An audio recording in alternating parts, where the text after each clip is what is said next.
nuyu bu baax Cheikh Talib di nuyu sëñ Cheikh Sil di nuyu sëñ Moutala ak mbokku téléspectateur yëpp yi ñuy topp ci Rafah TV kontaan lool tamit ci canal bii mu jaar tey fi ñu waxe waaye kontaan lool ci dëkk bi fii nga xamante ni fi la suñu borom dogal ñu amale jotaay bi ak waxtaan bi di leen gërëm bu baax nag di leen sant bu baax ci liggéey bi nga xamante ni yéen a ngi koy def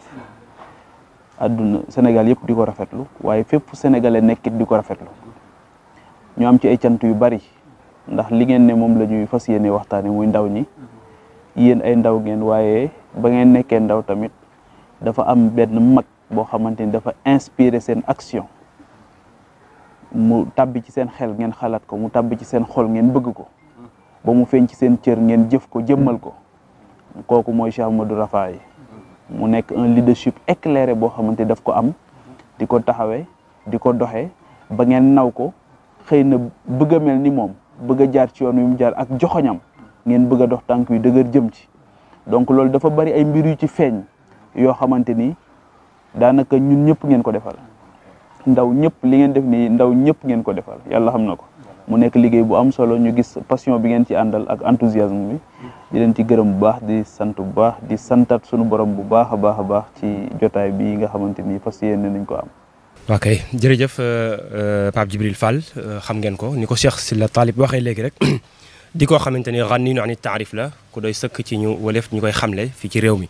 xam naa daal di jublu rek ci li nga xamante ni war nañ ko séq ak moom ci lu gàtt rek dañu gis ne ndaw yi réew mi ndaw yi Sénégal soxla nañu lool ku leen di wettali ay mag waaye soxla nañu lool itam ku leen di taxawu ndax ndaw lañ yoo xamante ni yu jar a taxawu lañu yu jar a wettali itam la ndaw yoo xamante ni majeure partie bi boo ci xoolee da ngay gis ne ndaw yu bëgg seen avenir u dëkk la Pape Djibril Fall nan lay gisee ndaw yi Sénégal ci jamono yi nga xam ne ci lañ toll par rapport ak jamono yu weesu woon. xam nga jamono moom moo xaw a jaxasoo am melokaan yàlla nag dogal ñun réewum ndaw la ñu nekk réew mi réewu ndaw la su ma ko waxee ci statistique laa koy teg ay chiffres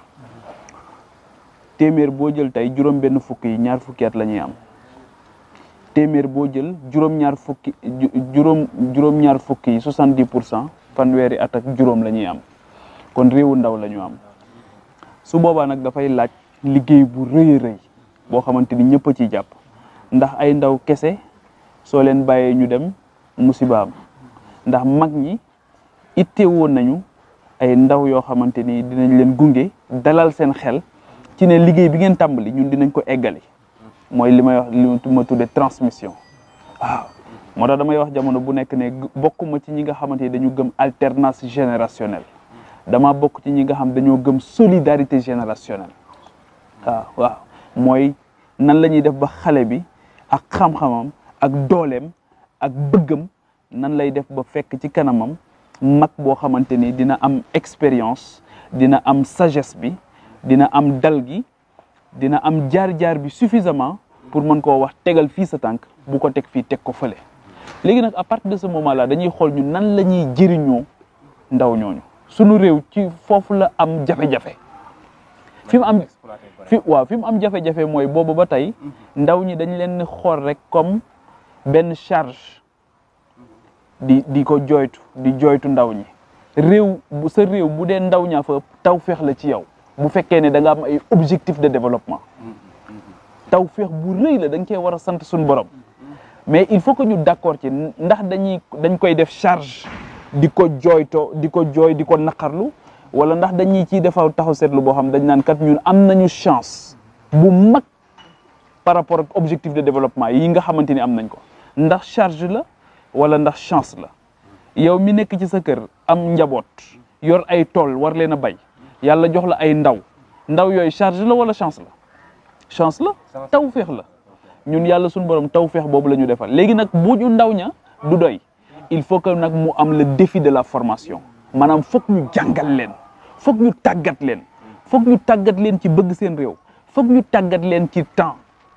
la gestion du temps mooy waxtu ban rapport le jeune sénégalais bi am ak waxtu ban rapport le jeune sénégalais bi am ak travail liggéey ban rapport la am avec ak li nga xamante ni moom mooy réewam, ban rapport la am ak diineem, ban rapport la am ak ay magu réewam yi nga xamante ni moom moo tax tey jii mu man fi nekk, lan la ko magi réewam teggeel ci coono ak moom lan la fas yéene teggeel ci coono ñi nga xamante ni ñoom ñoo koy wutu ëllëg.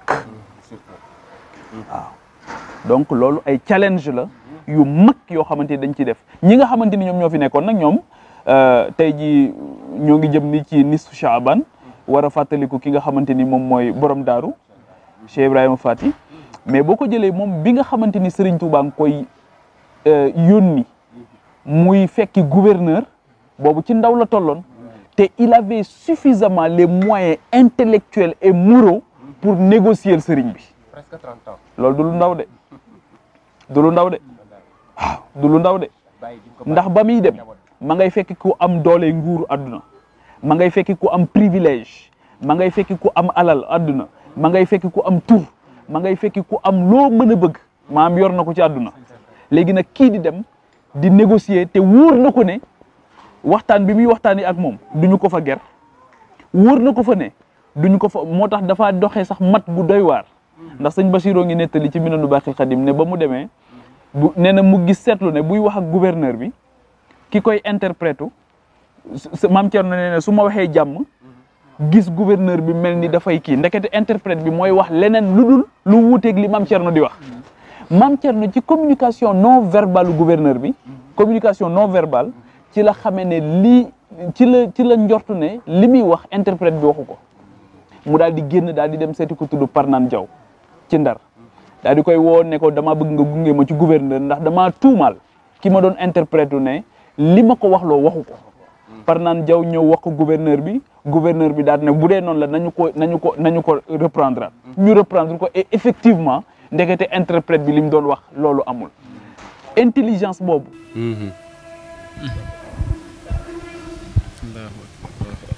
waaw donc may wax ne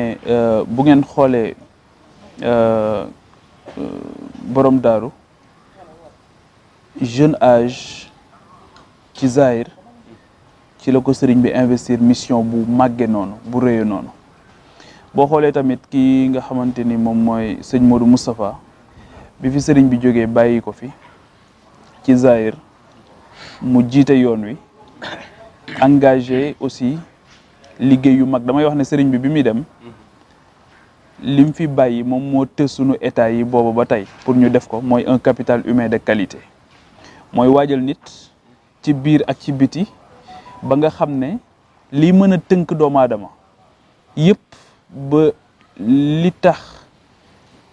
ci liñ koy xaar du ko mën a def loolu dina mën a def face à loolu dina ko mën a jàmmarloo ak moom ba li mu war a def dëgg mu def ko te boo xoolee sëñ Modou Moustapha loolu la def nekk ci ànd ci ak ñim ci war a àndal utiliser compétence yoon wi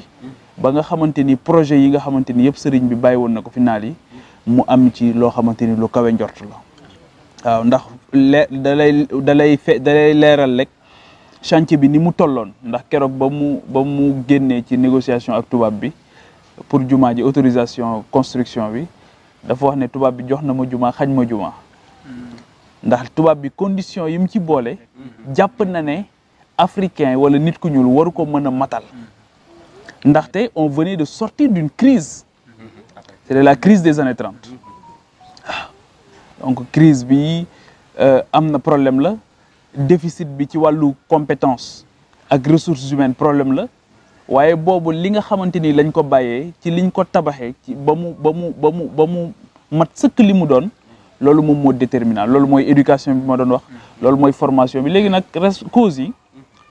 ci njàqare bi nga xamante ni xëy na am nañ ko tey bari na bi ci jiitu bokk na ci je pense mooy institution de base bi mooy famille ci kër yi lan moo xew léegi ci kër yi lan moo xew ci kër yi nu ñuy yaree xale bi. xam naa foofu sax du ma la dog suñ pap dama la ci sofal laaj boo xam ne moo fii nga jëm ñoo bokk ginnaaw boo ñëwee ci yar bi ni ñuy yare léegi mais suñu ndaw yi ñu am léegi am nañu ay spécialistes lu ñu wuute lu bëri ak yeneen ndaw yi yeneen réew yi loolu bëgg nañ boo ñëwee ci yar bi nga continuer ñëw ci léegi kenn ku ci nekk da nga am sa baaxu maam kenn ku ci nekk da nga am sa identité waaw kenn ku ci nekk da nga am sa identité waaye fi mu ne nii bu ma koy def ci responsabilité bu bëri bu wuute dama naan lan mooy xew ci kër yi ban rôle la yaay ji du jouer ban rôle la papa ji du jouer ñi seq kër gi yëpp ban rôle la ñu am ci xale bi penc mi ban rôle la ci am ak ban responsabilité waaye réew mi nga xamante ni moom moo leen moom nga xamante ni ci moom ngeen bokk réew moomu nan lay gisee xale bi ndax daf ko gisee xale boo xamante ni Samba Ndiaye ak Astou Diop ñoom ñoo ko jur wala ndax daf ko gisee doom koo xamante ni doomu réew mi la te réew mi war na koo mën a jëriñoo nga xamante ni du ko caaxaane daf koy bàyyi xel di ko saytu di ko suivre li ci war yëpp ñu def ko je pense que ne loolu moom mooy yàqu-yàqu yi nga xamante ni des na ci wàllu prise en charge par rapport aux préoccupations de la jeunesse waaw maanaam li nga xamante ni xale bi war na ko soxla dafay des leneen li tamit bokk na ci ni ñuy waxtaanee taarix dafa ma jàpp ne ci la bokk xam nga bu fekkee ne sooy wax da nga naan mag ñi di wax mag ñi lu bëri ki nga xamante ni xale la it day jàpp ne moom balaa war a tekki dara rek day doon mag loolu tamit dafay indi beneen problème. Cheikh Anta rek ku mel ni moom bi ko sëriñ bi jox Daaru Salaam amul fi. mais ñoom ñëpp fi mu ne nii ba ci sëriñ bi ñi nga xamante ni sax ay leeram lañ nekk ay jigéen am na ñoo xam ay dëkk lañu sanc. c'est vrai te souvent ñi ñuy wax ay mag ñëpp li ñu réalisé bi ñuy nekk ndaw lañ ko tàmbali woon. léegi dama lay wax jëmm yoo xam ay dëkk lañu sanc te yow léegi kër sax taxawal ko mënoo ko te yaa ngi waaw. tey la gën a yomb nuru na ne tey la gën a yomb. daf ko nuru waaye ndax xam nga am na loo xamante ni soo ko amee am loo xam soo ko ñàkkee loo amati amoo dara am na loo xamante ni soo ko ñàkkee nag soo ko amee loo ñàkk da nga koy mën a muñ waaye am na loo xamante ni soo ko amul nag waaw loo am rek day mel ni amoo dara te loolu mooy éducation de base bu solide bu dëgër boo xamante ni dimbali nañ la nga am tawfeex ñu fàttali la li nga xamante ni moom moo la fi indi te loolu jàpp naa ne li ci gën a am solo mooy pour ñu mën ko réussir mooy nit ki ñu fexe yar ko ci taalibe waaw taalibe nag ci sens bu large nga xamante ni rek mooy kooku nga xamante ni jóg na am pas-pasu impacté jëriñ oo ma jëriñu de jëriñee waaw nga xamante ni day am impacté communauté am ndax xam nga sunu borom moom loolu yéen a ma ko gën a xam nga moom ku doylu ci boppam la xam nga toogul fee ne daf ñuy xaar pour luñ ko indil bu ñu demee lim ñuy laaj mooy lu ngeen fa bàyyi bu naan la jàngal sa téere jëf boobu danaan la lan nga fa bàyyi lan nga fa def waaw nan nga nekke woon sa digganteeg sa bopp nan nga nekkee woon sa digganteeg sa wayjur nan nga nekkee woon sa digganteeg sa réew nan nga nekkee woon sa digganteeg sa dëkkandoo ba nan nga nekkee woon sa diggante ak ba ci mala yi nan nga leen doon xoolee ba ci gàncax gi nan nga leen alam bi nan nga ko doon xoolee waaw donc loolu yëpp la ñuy war a boole tey dimbalee ko xale bi ci mu xam moom ban rapport la am digganteem ak boppam ban rapport la am ndax war naa nekk di jëfandikoo loo xamante ni dina tax ba dem ba boppam dootu ko jëriñ dara yàq boppam ci drogue yàq boppam ci cigarette yàq boppam ci sàngara yàq boppam ci yeneen kon warta yàq boppam nan la ñuy def ba du yàq moroomam nan la ñuy def it ba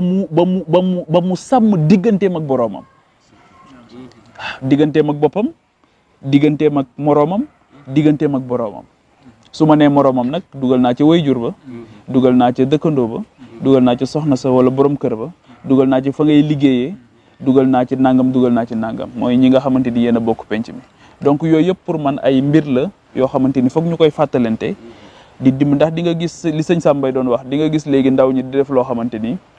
mu ne soo amee xel da nga leen di yërëm soo amul xel da nga leen di mere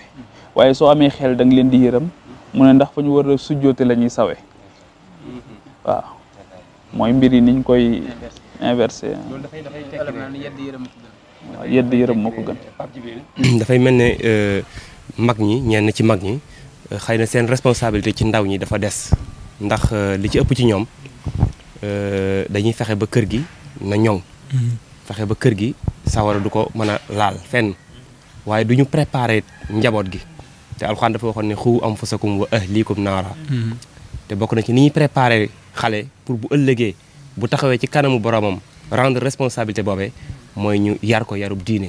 mooy taalibi gi nga waxoon. dama wax ni du ci bëri parents yi souvent dañuy élever élevage dañuy yar. dañuy xont rek. ak a sang.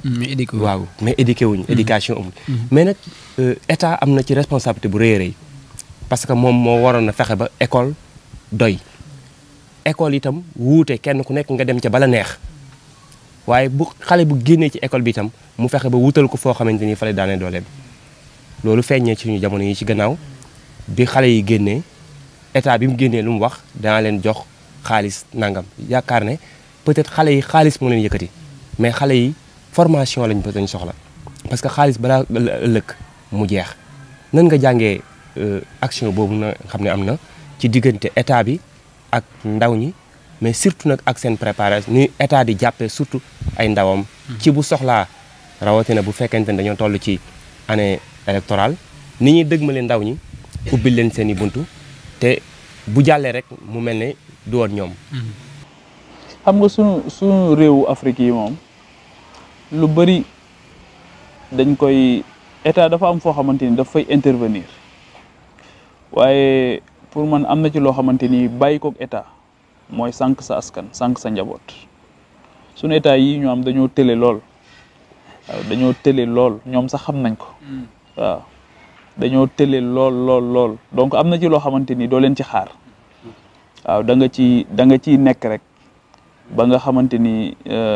ñoom jot nañu ci buñ ciy jotit fekk yow liggéey bu mag bi def ko te liggéey boobu pour man ci kër gi la waaw gis nga boo jëlee asiatique yi tey dañu ko réussir bu ñu xëyee di jàngi wala ñuy liggéeyi nga gis leen ña nga solu mel ni solu ca Occident ña nga sol seen costume cravate ak yëpp bu ñu delloo seen kër ña nga sol seen kimono ya ak seen karbat ya bu ñuy toog bu ñuy lekk ña nga wërandoo bool ba di lekkandoo yor seen kii yooyu waaw di lekkandoo nga xamante ni loolu liñ ci jublu mooy barab boobu rek barab bu jàngal la barab bu jàngale la waaw barab bu waxtaan la barab bu fàttalente la nga xam fi mu ne nii boo jëlee gone chinois lu mu néew dina la wax empereur yi nga xamante ni succédé nañ dans l'empire du milieu dina la ko wax dina la wax kan mooy boppam donc di nga ko dimbali ci crise identitaire ndax lu bari nit a nga koy def parce que daa réere boppam dafa réere boppam léegi su réeree boppam leneen li nga xamante ni ñoo ngi ko ci xaarit du ci mën a dimbali du ñu mën a dimbali ci loolu mooy lan mooy nan la ñuy def ba mu xam li ko war ci pénc mi ndax tey jii kenn ku ci nekk yar sa njaboot rek tëju ci sa biir kër du ñu ci génne ndax faaw ñuy jëflante faaw ñuy jëflante ki ngay yor sa kër di ko yar foog nga génne ko ci biti foog mu génn ndaxte yàlla ñu nattoo ñu war a dund ci jëflante waaw te sax am na ci loo xamante ni sax du ndam mooy nga yor nit di ko yar te ñemewoo mu jaxasoo keneen loolu mooy wóolu wooy sab yar waaw waaye bu dee wóolu nga sab yar ki ngay yar soo noppee ci moom fu mu dem day soppiwaate waaye kenn du ko soppi waaw parce que noppi nga ci moom am na résilience waaw loolu la ñuy wax résilience am na capacité d'adaptation maanaam fu mu dem li nga xamante ni def nañ ko ci moom buñ ko jëlee woon tey jii Touba yóbbu ko Los Angeles it du tax mu transformé fa mu nekk Touba moom barab ba mu ne moom Touba la koy def moom ci saa si waaw léegi nag corpus de valeur bi nga xamante ni moom lañ lay joxaale mooy taxit doo lor kan fay fekk doo loru doo lore pour man enjeu bi yëpp loolu la nan la ñuy def ba nit ki du loru du lore te kum nekkal jëriñ la te kum nekkal jëriñ la te du la jéem a jëriñoo waaw te du la jéem a jëriñoo waaw te du la jéem a jëriñoo te du la lor. la jeunesse xam naa du ñàkk kàddu yu gàtt rek rawatina ci soxna yi jigéen ñi surtout ci contexte bi nga xam ne ci lañ toll ñi ngi laam-laamee moo def wala defut wala moom lañ def wala defuñ wala complot la wala du complot mais discours général pour suñu ndaw yi rawatina jigéen ñi ak. ay victimes lañ xam nga boo xoolee ki nga xamante ni dafa am ñaar fukki at sunu borom nattu ko mu ñàkk waajuram sunu borom nattu ko amut lu mu dundee ñu ne dootuñu ko jàngam yàqu na ndax système bi ñu yor aussi système éducatif bi ñu yor du système buy dimbali nit dafa nekk système buy beddi nit waaw gis nga dàq nañ ko la ñuy wax wala ñu ne cartouché na bu dee université dàq nañ la amatuma ci yow benn pexe waaw système bi loolu lay def day xëy xale bi def examen amul ñu ne ko yow da ngaa nulaar système boobu la ñu am da ngaa nulaar amatuñ ci yow pexe ñàkk nga ko te xëy na kooku man tey ji par exemple man suma génération ñi nga xamante ni ñoo ci échoué ñoo nekkoon ñi gën a brillant waaw am nañ ci ñoo xamante ni ñàkk nañ leen te ñooñu gënoon a brillant fuuf waaye ñun xëy na chance bi ñu amoon te ñoom amuñu ko mooy ñun dañoo amoon encadrement ci kër ga te ñoom amuñu ko ndax ñu ci bari ci ñoom dañ ko boole woon jàng bi ak di wutali seen yaay dépense bu ñu wàccee donc loolu moo tax lu bari dañ ko war a xoolaat jàngataat ko waaye jàngat bu yaatu lay laaj waaw moo tax mbir su xewee li ñu war a xool mooy nu ñu def ba mbir mi xew fan la ñu jóge comment est-ce qu'on en est arrivé là parce que fin wu processus lay nekk échec bi yenn saa yi dinañ jiiñ nit ne kii moo échoué fekk ne l'échec est sociétal la responsabilité elle est sociétale waaw parce que responsabilité day gën a yaatu souvent ci fi ñu koy bëgg a tënkee waaw responsabilité day yaatu waaye ñun nag souvent dañuy bëgg a ñëw réduire ko ci benn nit wala benn kii wala benn gox alors que responsabilité bi ñun ñëpp lay nekk mooy ñun sunu réew mi tey lan lañ ci bëgg sunuy ndaw yi lan lañ ci bëgg ndax tey éducation def nañ ko mu nekk priorité jàng xam boo demee ci yeneen réew yi l'éducation est un droit constitutionnel xale bi bu juddee te jàngiwul état bi dafa commettre crime mën nañ ko porter plainte crime li ngay wax ci éducation ñun éducation bi ñu am ci boobu imaginer xale bi jàng 24 ans nga jàng ko doog di am doctorat par exemple bu fekkee topp na ko ci cycle normal bi 24 ans bu tàmbalee CI ba ni muy amee doctorat su dul loolu ni muy am tàmbalee CI ba ni muy amee bac mi ngi nekk 13 ans te su paree mën nga xale bu génnee am bac boo ko laajee loo xam daanaka du la ko mën a wax loo spécialisé du la ko mën a wax para dem université. moo tax si en fait école bi nga am du école sénégalo-sénégalaise c'est l'école de Jules Ferry ca France. moomu ñu école bi daal. dañ ko importer imposer ko tubaab bi lim ci jublu woon rek mooy ñu jàngal ñoo xamante ni liggéey bi mu fi tàmbali woon ci nooteel dina am ñu ko koy mën a wéyalal waaye du woon école boo xam bëgg na koo def ngir sa njëriñ yow déedéet tubaab bi lépp lu mu def fii du pour sa njëriñ pour njëriñam la moom pour lu gën laa mën a jëriñoo moo tax ñu war ko moo tax ñëpp xam nañ ko de ñii yor réew mi ak ñii ñu wut ñëpp xam nañ ko def nañ fi ay assises de l'éducation ba tey def nañ fi réforme de l'enseignement ba tey def nañ fi lu ne waaye amaguñu école bi nga xamante ni moom moo dëppoo ak sunu aada ak sunu cosaan waaye moo dëppoo ak sunu ngëm waaw loolu dafa des a des ba tey waaw dafa des ba tey mooy xale bi nii nga xam ne noonu lañ koy waajale ba pare d'accord naa ak yow on perd beaucoup de temps tey jii boo jëlee CICP wax dëgg fa yàlla daanaka même chose ngay jàng nga ñu téyewaat la C1 C2 nga ñëwaat CM1 CM2 sixième cinquième man xam naa xale boo xamante ni fii ci Touba la jànge xam naa ko bu baax alquran la jàng ba wàcc di jàngale di liifantu ba def entrée en sixième moo jàngal boppam admis am entrée en sixième def BFEM bi mu defee sixième daal di ne lii dafa yomb def BFEM admis def bac dem université Gaston Berger bi mu demee université Gaston Berger première année la créer entreprise buy recruter 40 personnes première année waaw première année dinaa leen booleeg moom xam naa ngeen interviewé ko waaye daanaka dafa def une révolution ci ñun wàllu système bi nga xamante ni moom la ñu am waaw. am na sax ay écoles yoo xam ne fii nii bu ñu jàngalee xale ba mokkal primaire cycle primaire bi ñetti at lañ koy def dañuy cumuler CICP C1 C2 CM1 CM2 nga xam ne ñetti at. xam nga réew yi xam nga réew yëpp li ñu rawante loolu la xam nga tey jii boo jëlee am na réew yu bari yoo xamante ni amuñu ressource naturel yu bari lenn rek la ñu comprendre mooy que ressource boo mën di am te amoo un capital humain de qualité ressource bi du la jëriñ dara waaw ressource bi da lay jëriñ dara capital humain de qualité ay nit yoo xamante ni mën nañoo tey jii ñoo ngi wax pétrole ak gaz Sénégal d'accord pétrole ak gaz moo ngi am waaye bu ñu jàpp ne ñoo ngi doog a am ressource amoon nañ or am na ba tey Sabodola ndawi Kédougou ndawi Sabodola tey boo demee ci immigration clandestine bi fekk leen ci kan moo ñee ndawi Kédougou kan moo ñee ndawi Sabodola tey boo demee Diogo am nañ phosphate am nañ zircon kan moo ñee seeni ndaw ñoo gën a sonn ñëpp ñoo gën a sonn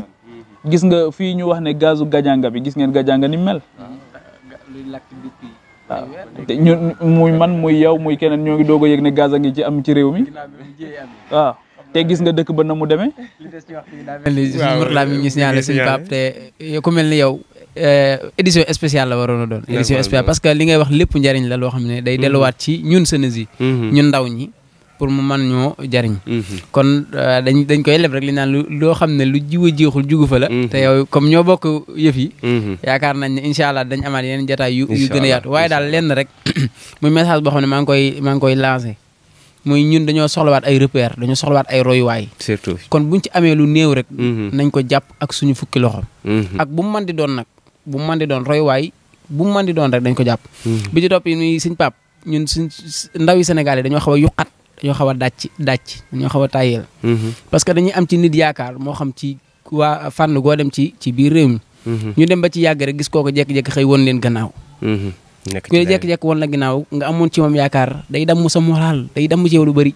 yow na nga bokk ci ñi nga xamee ne ñi ngi leen di xool ñi ngi leen di bàyyi xel ñi ngi leen di séntu ñi ngi ñaan suñu borom mu musal la ba bët bi ñu lay xoolee saa su nekk rek ñu la fay gis te mu gën a yokku te mu gën a jafe incha allah ñu ngi ciy bëgg bu baax a baax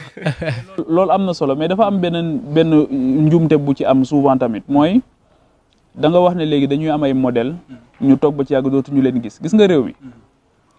ñooy gis nga saa bu ñu fësalee kenn ne def ko modèle fukk ngi ci wet gi te ay modèle lañ waaye duñu leen fësal waaw dëkk bi ñu ne Sénégal ay nit yu jàmbaare ko dëkke ay médias yi dañ ci am responsabilité bu mag médias yi dañ ci am responsabilité bu mag ndax ñooy jël kenn nit rek mel ni kii rek a am imposer ko nit ñi mu sonal nit ñi wit kooku bés bu demee day bàyyi vide effectivement waaye ay jàmbaar ñoom ñoo fi ne ay borom xam-xam ñoom ñoo fi ne ñu bëgg réew mi ñoo fi ne waaw te ñu bëgg réew mi du lu bees du luy dogaam ñu am ñu yàgg bëgg réew mi lañ ñu yàgg baax lañ waaye nag xëy na souvent du ñu am suffisamment un terrain d'expression boo xamante ni dinañ ko am médias yi aussi malheureusement dañuy wër quelqu'un qui fait vendre un bon client koo xamante ni surtout avec les médias sociaux clics yi dina bari vues yi dina bari mais loolu aussi beneen liggéey la boo xam yéen da ngeen ci am responsabilité waaw parce que xëy na médias sociaux ngeen waaye yéen dafa am leneen loo xamante ni moom mooy fondé seen liggéey mooy li ngeen ciy wut waaw muy yéen wutu leen ci lu ngeen am yéen da ngeen ciy liggéeyal seen borom loolu tam dafa am solo waaw yàlla na leen ci yàlla gën a dëgëral defal ñu sutura ñun ñëpp. bëgg nañ lool. jërëjëf waaw jërëjëf sëñ Cheikh jërëjëf sëñ Pape Djibril Fall vraiment amati nañ mbégte mu rëy yàgg nañ koo am sax ci yow ndax saa buñ la séenee dañ naan nañ taxaw Pape Djibril mooy wax émission yi ngay tourné ci télévision yi di ko def itam feneen ak feneen fu ci nekk rek ñu ngi la ciy bàyyi xel bu baax wax parce que tam da nga leen a jeunesse bi da nga leen a amal njariñ dañuy gis seen bopp ci yow kon donc dañ lay ñaanal yàlla lafal la cat fa yam ko sufil ardi incha allah kon su ko defee yàlla na yàlla defal la ak yàgg ak ku yegg ndax ndaw nga te ndaw ak yegg da cee baax waaye defal la itam ak yokk xam-xam bi yàlla na gën a yokk espoir bi itam yàlla ba ko yàlla tas yàlla na gën a continuer saa su nekk rek ñu ngi lay jaajëfal bu baax a baax mbokk yi yéen ñi nga xam ne yéen a àndoon ak ñun ci seen site bi di Rafah TV ñoo ngi leen di jaajëfal bu baax a baax di leen jox dig daja beneen yoon ci lu gën a yaatu incha allah ci ñu mel ni moom mi ak ñu mel ni itam ñeneen parce que bëri nañu ci réew mi bëri nañu lool ci dëkk bi sëñ Cheikh Sylla Talib ñu ngi lay sant di la jaajëfal bu baax a baax jërëjëf Mourtada Fall moo nekkoon ci technique bi wasalaamaaleykum wa rahmatullahi taala wa barakaatuhu